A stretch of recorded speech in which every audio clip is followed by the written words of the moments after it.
Assalamualaikum warahmatullahi wabarakatuh. Selama ini, kita tahu bahwa perairan adalah sumber daya alam yang sangat berharga bagi kehidupan. Tapi, gimana ya kalau kita bisa memanfaatkan teknologi untuk meningkatkan kualitas dan kuantitasnya? Kenalin, saya Dwi Kartini, bareng rekan saya Elpa Oktaviana Sinaga dan Afifa Fadilah dari Program Studi Manajemen Sumber Daya Perairan.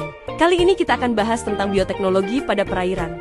Apa sih itu? Singkatnya, ini adalah teknologi yang menggunakan organisme hidup untuk meningkatkan produksi perikanan, mengurangi polusi dan memperbaiki kualitas air. Di video ini, kami akan berbagi pengetahuan dan pengalaman kami tentang bioteknologi perairan. Kami juga akan tunjukkan bagaimana teknologi ini bisa jadi solusi untuk masa depan yang lebih berkelanjutan. Yuk, kita mulai perjalanan seru ini untuk memahami bioteknologi perairan dan bagaimana hal ini bisa meningkatkan kualitas hidup kita semua. Pernahkah kamu berpikir bagaimana kita bisa membuat ikan tumbuh lebih cepat, lebih tahan penyakit, atau bahkan membersihkan laut yang tercemar? Jawabannya ada di bioteknologi perairan. Ini adalah teknologi canggih yang memanfaatkan makhluk hidup air, seperti ikan, alga, bahkan bakteri, untuk menciptakan berbagai solusi luar biasa. Tujuan utamanya ada 3. Meningkatkan hasil perikanan, menjaga kelestarian laut, dan memulihkan lingkungan yang rusak.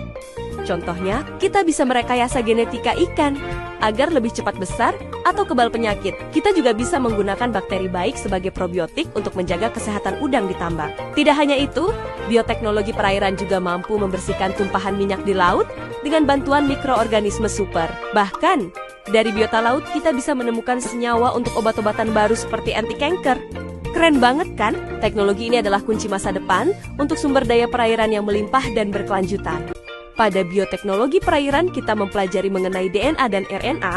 Sekarang kita bahas mengenai DNA atau asam deoksiribonukleat. Bayangkan DNA ini seperti tangga spiral yang super panjang. Pagar tangganya terbuat dari gula deoksiribosa dan fosfat. Nah, anak tangganya ini yang seru. Anak tangganya adalah pasangan basa nitrogen. Adenin selalu berpasangan dengan timin, dan guanin selalu berpasangan dengan sitosin. Struktur heliks ganda inilah yang menjadi cetak biru atau blueprint seluruh informasi genetik makhluk hidup. Fungsi utamanya adalah menyimpan, mengkode, dan mewariskan sifat dari satu generasi ke generasi berikutnya.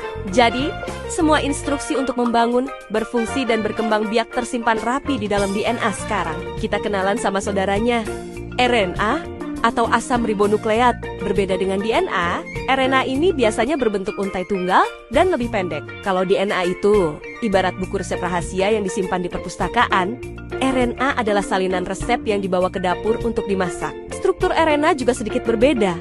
Gulanya adalah ribosa dan salah satu basanya, timin, digantikan oleh urasil. Jadi pasangannya adalah adenin dengan urasil serta guanin dengan sitosin.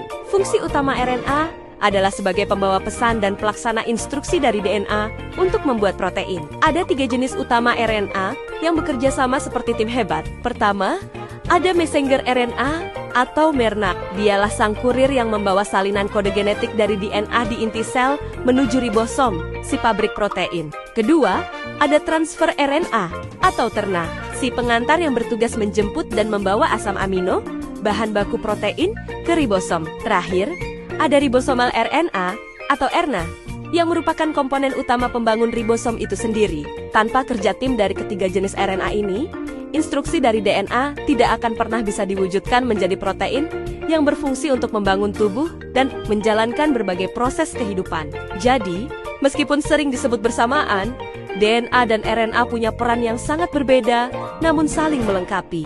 DNA adalah sang master penyimpan informasi jangka panjang, sementara RNA adalah eksekutor yang aktif menerjemahkan informasi itu menjadi aksi nyata di dalam sel.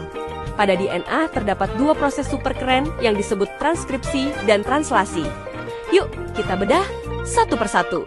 Pertama, mari kita mulai dengan transkripsi. Anggap saja DNA itu seperti buku resep rahasia super besar yang tersimpan aman di dalam nukleus atau inti sel kita. Nah, transkripsi ini adalah proses menyalin satu resep dari buku besar itu. Jadi, informasi dari untai DNA disalin menjadi molekul yang lebih kecil, yang disebut messenger RNA atau merna. Proses ini dibantu oleh seorang juru tulis handal bernama enzim RNA polimerase. Enzim ini akan membuka sedikit untai ganda DNA, lalu menggunakan salah satu untainya sebagai cetakan untuk membuat salinan merna. Prosesnya ada 3 tahap: inisiasi, di mana enzim menempel di awal gen.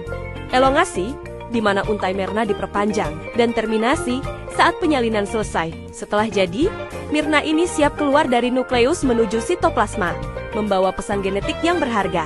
Sekarang, kita masuk ke tahap kedua, yaitu translasi. Kalau transkripsi tadi adalah menyalin resep, maka translasi adalah proses memasak resep itu untuk menghasilkan sebuah hidangan, yaitu protein. Proses ini terjadi di dapur sel yang disebut ribosom, yang ada di sitoplasma. Disinilah Mirna yang tadi kita buat akan dibaca. Ribosom akan membaca kode genetik pada Mirna dalam kelompok 3 huruf yang disebut kodon. Setiap kodon ini punya pasangan yang disebut antikodon, yang dibawa oleh molekul lain bernama transfer RNA atau terna. Nah, setiap terna ini juga membawa satu jenis bahan masakan, yaitu asam amino. Sama seperti transkripsi, translasi juga punya 3 tahap.